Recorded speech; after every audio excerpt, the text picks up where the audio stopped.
All right, all right. Hello, everybody. This is Darren. It's Mondays with Mark. I am going to find the text for today here in just a second. Let's see. Yeah, there we go. Yeah, so today we are looking at Mark 5:21 through 43, which deals with two stories. It begins Jesus with the crowd, and a the leader of the synagogue comes to him and asks him to heal his daughter. Jesus says okay and begins to follow him. Then is moving through a big crowd, and someone says that someone touches him and he feels power go out of him, and that whole scene ensues. And then after that, ends up finishing going to the synagogue leader's house. They think the girl's dead, and he ends up raising her, or not. Well, I'm going to read it, but that's where we're at. We're in with these two daughters of Israel, and we'll get into what's significant, maybe, or at least what I thought was significant by looking at these texts here. All right, so let's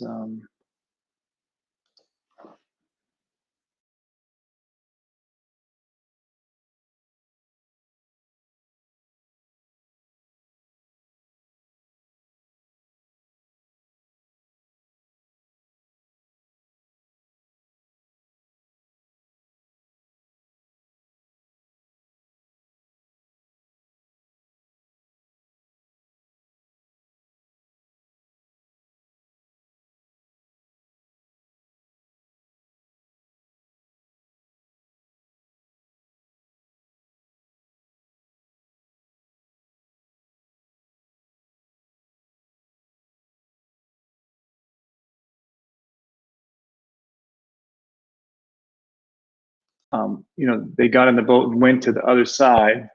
They're going back from Gentile territory into Jewish territory, which maybe doesn't have that much significance, but just to clarify.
I'm going to come back in.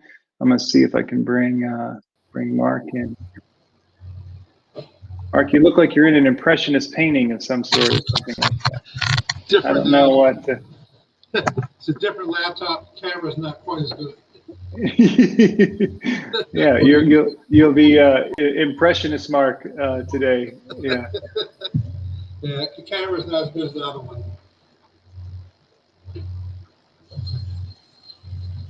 Oh yeah. Sorry. Actually, Marcy, it's happening in both places. My feed was going bad. Yeah, my feed was going bad. Sorry about that. It's not you. You don't have to subject yourself to Facebook. It's just it was universal on all platforms. Yeah. I don't know why my internet was acting funky, but yeah. So this text comes right after the one we talked about last week. And I think Marcy was saying that this is a lectionary text coming up. So it'll be one that people will preach on in a couple weeks, I think. Maybe the 27th, this is the text. So yeah, there's a couple things I want to say about it, but Mark, do you have anything anything that jumps out to you? No, go ahead. Go ahead, take the lead. I might jump in on some stuff. Go ahead.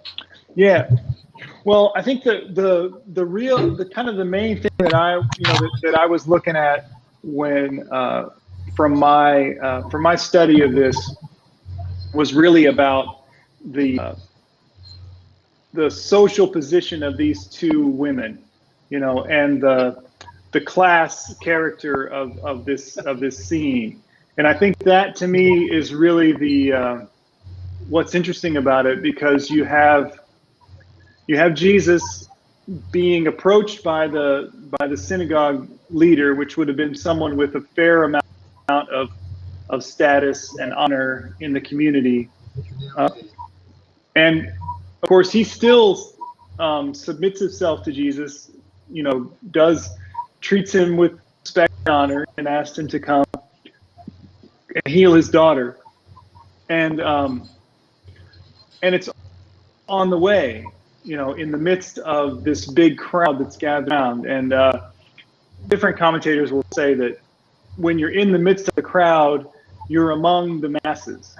Whenever you're in the crowd in Mark, you're among the masses of people. You're not you're not in the privileged center position. You're in the outside in the outskirts with the masses.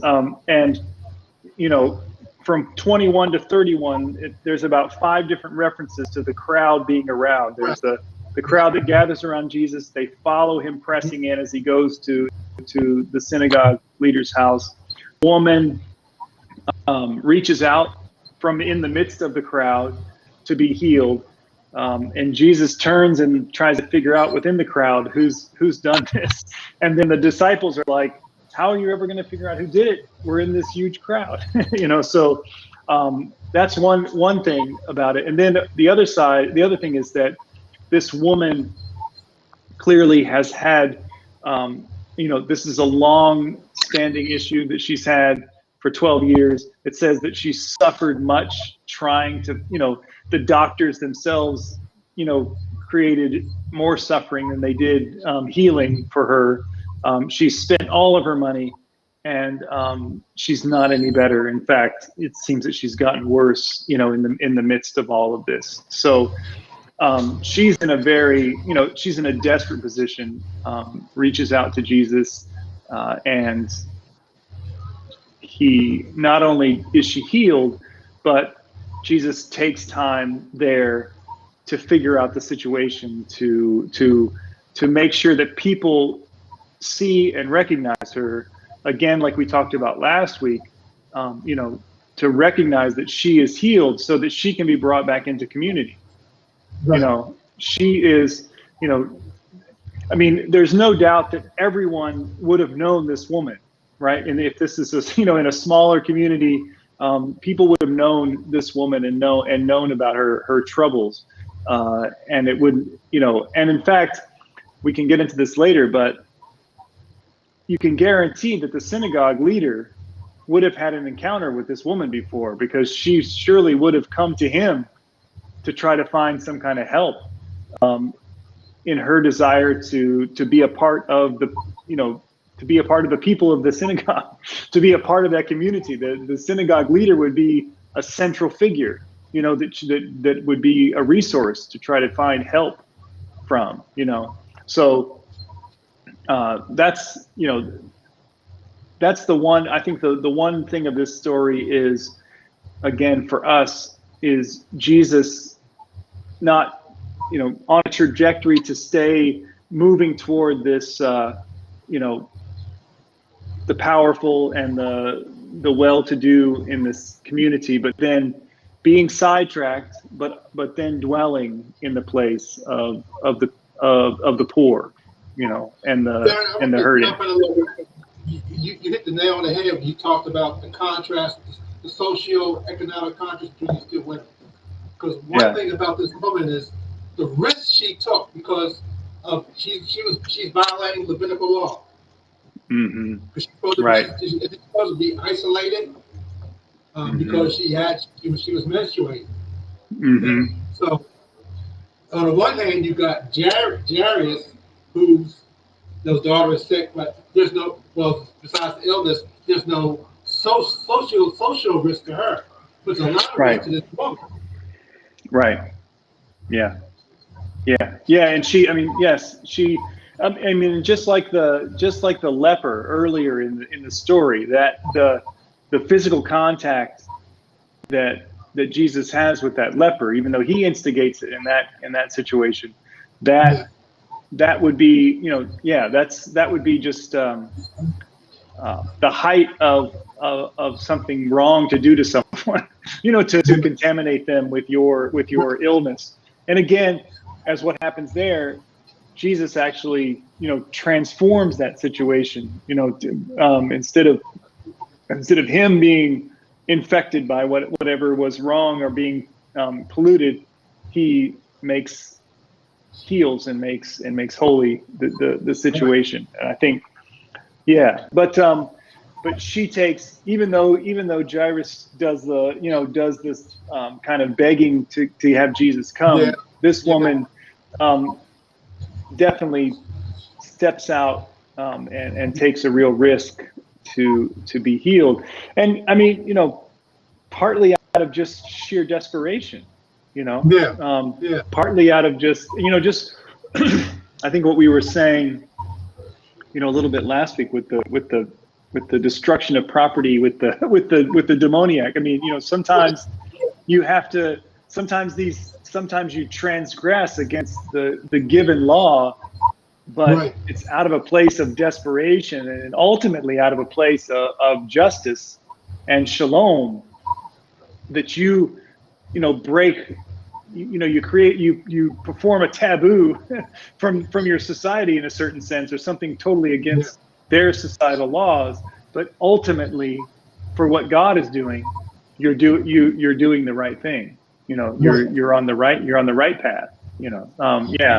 That's a good point. I thought it was really important that he said in front of the crowd, because again, I think one of the things I like about Mark is that, again, I think we're hitting on the same thing, that healing is not complete until there's complete restoration back into society and back into culture. And he calls her daughter. He calls her daughter right there in front of the crowd. Right there in front of the leader of the synagogue.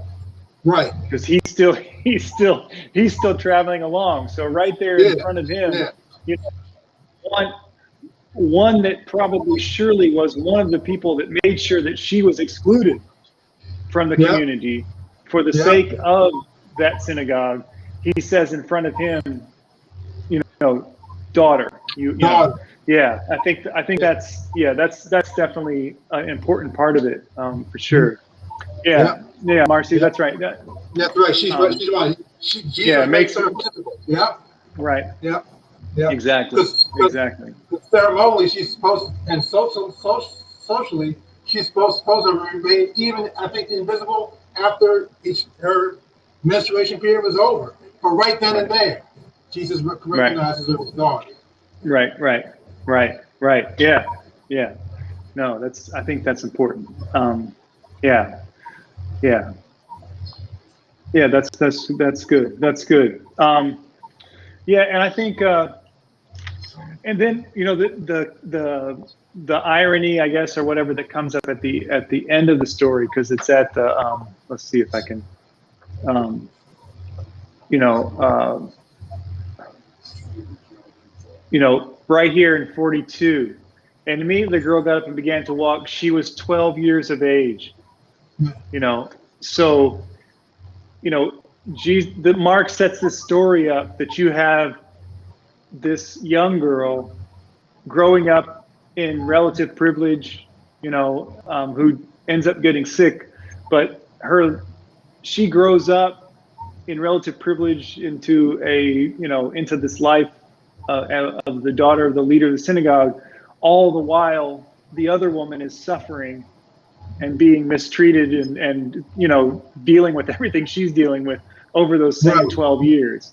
So you have this, even in the scene, Mark is setting up this parallel, that's pretty powerful in thinking that here in this one community, you have these two women living, these parallel but very different lives for the same period of time. And of course, the number 12 has all kinds of symbolic, archetypal kind of resonances with the community as well. So I think it's masterful storytelling, if nothing else, to the way that it's set up. And it's interesting because it's not that you have to have any ill will necessarily toward the synagogue leader or his daughter just because they come from this different position. It's the fact that as the community reading this text, you have to realize that where we are more comfortable just dealing with a certain level, people at a certain socioeconomic level, that Jesus and Mark want us to think that we're dealing holistically, with everyone in the community. You can't just leave this person behind, and keep walking on. You have to deal with everyone. And I think, if there, this is certainly a text for the, for the middle class and up church to hear, this text and know that, because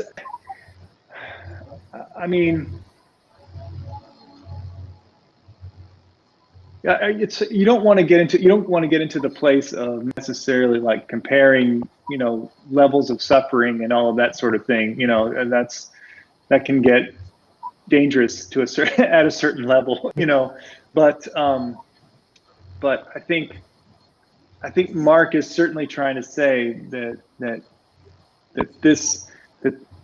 the masses of people, the crowd, can't just be forgotten about and left behind.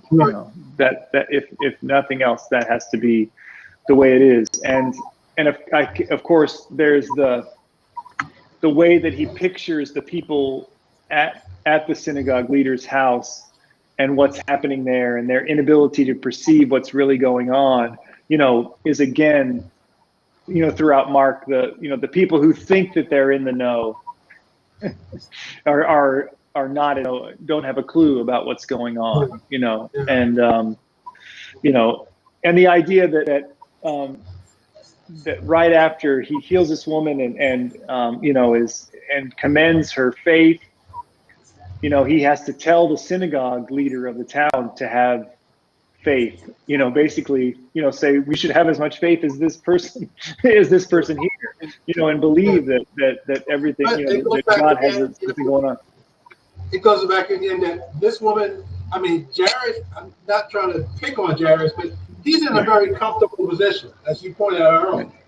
This woman, one commentary I was looking at said that maybe the woman the doctors she would have went to might not have been really doctors, but religious leaders who know nothing about biology. Right. Yeah. So really took her money. Yeah. No, exactly. I mean, and this is kind of the, part of what Jesus is calling out in other parts of this gospel is, you have these people who are, pretending to be agents of what God is doing, and all the while, giving people misery and stealing from them. I mean, this is I mean, we don't have to stretch too far to find parallels to, in our modern day to any of this. I mean, you can talk about the whole healthcare system and that, how especially here in America, we have the most expensive healthcare, but some of the worst outcomes. Well, and I mean, you don't have to. I mean, you can break it down in a lot of ways, but you start breaking that down class-wise, and it doesn't. I mean, then it's just clear as day that the system is built for the people who can pay for it. That's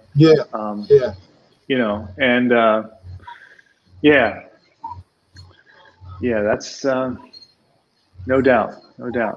I mean, and then then it just becomes more and more obvious about what Jesus is trying to say to us, in this. I mean, because he not only heals her without expense or without price, but even goes as far as to to reassure her that she's a part of the community, to make sure that people around her know that that she has a place. Just on that right there, what would that look like if that was the priorities of our healthcare system? I mean, that's a good point. A very good point. Yeah. Let's see if I have any other. And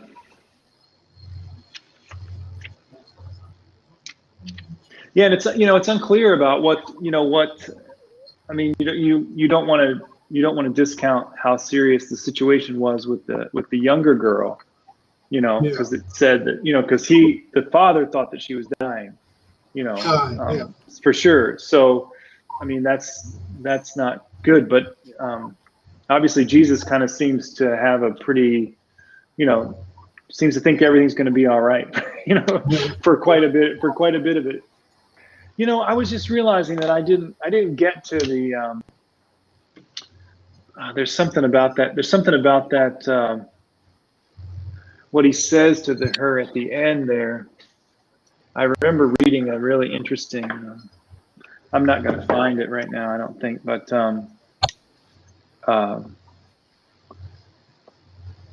well, here's why I remember it. I was drawn back to it this past Sunday, the 13th. I had I'm getting ready to leave my church, and move on to this place. And so on the 13th, the band that is there,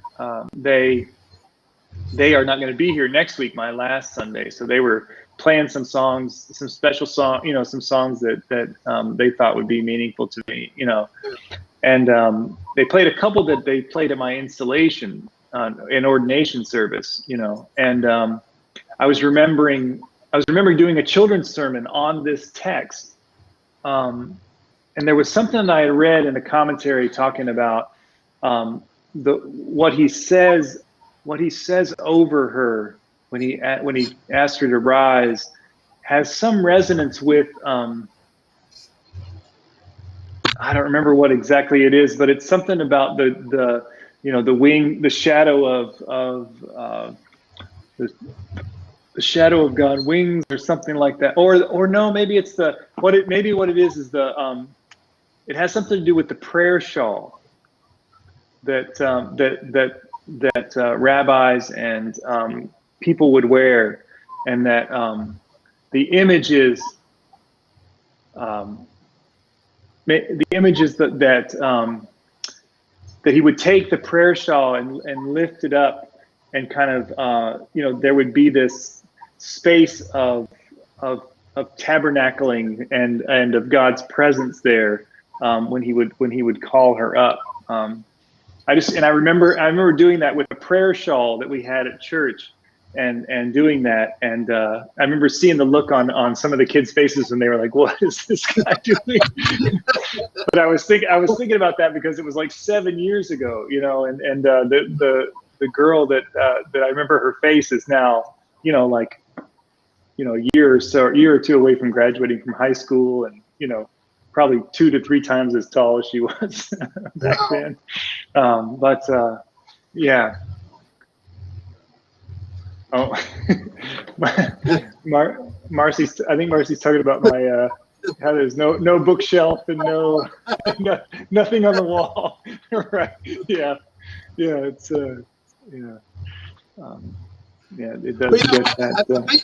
Don't we have a little bit of some of the same dynamics they had earlier with Mark? Because I guess Jairus had called in the professional mourners and wailers to start that process, and Jesus dismisses them. So he breaks up the economics again.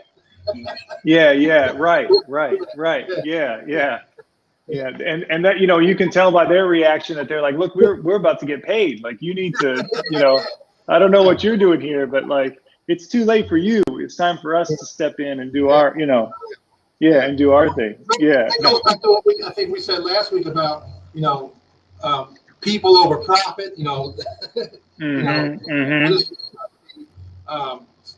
got to look at people, and the profit thing. It's got to be dealt with. So, upsetting of the structures. Yeah, I was trying to see if I could find this.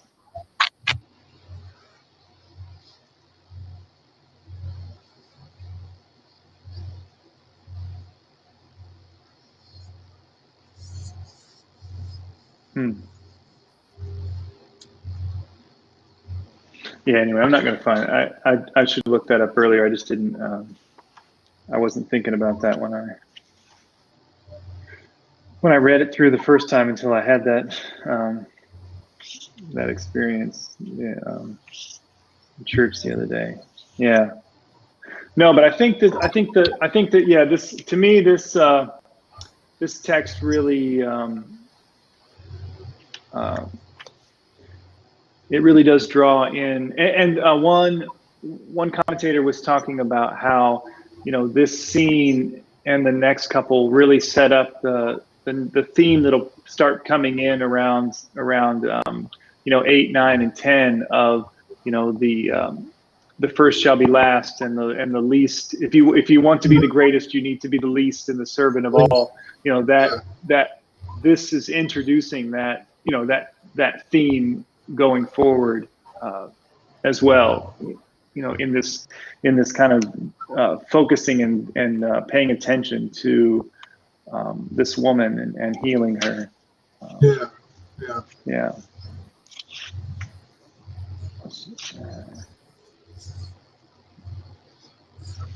Yeah, I'm not going to find that.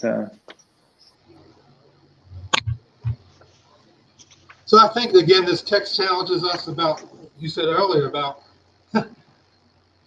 how sometimes we get too comfortable, especially here in America, middle class. That we don't, like what Marcy says, we don't see those women, those who are struggling and suffering.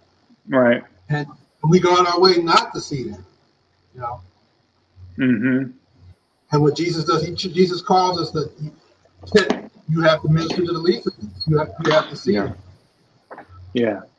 Well, and I think, and I think that overall, this gospel keeps trying to help us to try to focus on the people that we don't normally look at, or that or that we don't normally not only recognize but listen to and respond to when they reach out. It's and I mean, it makes you you think about, there's very few places in our lives that we, hear the voice of poor people, or people who are desperate and hurting. There's not a lot of places where that happens. I mean, oftentimes in church, you have to be in a church full of poor people basically to hear poor people in church, because the churches are all divided up in class, by different classes. There's very few churches that have a stratum of people, unless it's a huge church where you don't ever really run into those people anyway. You just kind of hang with your circle, and I mean, certainly, TV wise, there's no one that talks to us on a mainstream news channel that's not making $1 million. I mean, so I mean, like, they don't have a clue, what they're, what they're talking about. It's like we can't see out our stained glass windows. Yeah. Right. And that's the vision that we've now, I won't say locked ourselves into, but that's the position that we're in. We're inside. We're in the stained glass windows, and that's all we see. That's what guides our vision. Yeah, and I mean, in our defense, I mean, if this was a story about how Jesus went to bring a poor little girl back to life, with nothing else in it, we'd still think it was a nice story, right? Yeah. I mean, there's ministry to do in those settings. There's no doubt about that. It's just the fact that, like, there's a whole nother story too, and I mean, I think that's why, with Mark sticking it right in the middle of the other story, it's saying, yeah, of course, there's this ministry that you can do, and it's not unimportant, but what should be right in the middle of that is this whole other thing that you just refuse to do, because it either, is against some, purity standard that you have, or it's against some, it just doesn't, you don't feel good about it. It's just kind of hard, whatever it is, but you want to take that out of the story, and keep the other one. But Mark says, no, we're going to put this, you're not going to get to the end of this other story unless you go through, unless you go through this story, so even textually it's saying, let's stop a minute here and let's pay attention, Yeah. I mean, about the whole I guess the patriarchal part of the story that Jesus mentioned to the women, especially the first woman.